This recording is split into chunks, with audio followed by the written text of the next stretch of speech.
อ่าเส้นทางที่สวยงามกลับแล้ว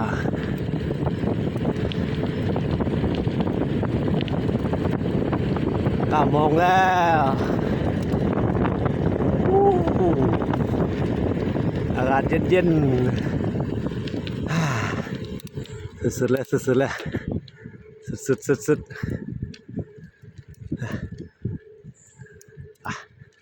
ไหลลงจากยอดเขากลับออกไปข้างล่างพี่เผือก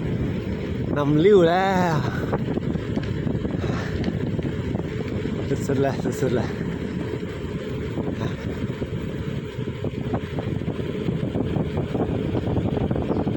เดินช่างไงขาลง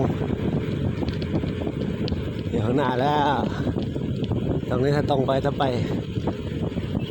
ตรงดินดำ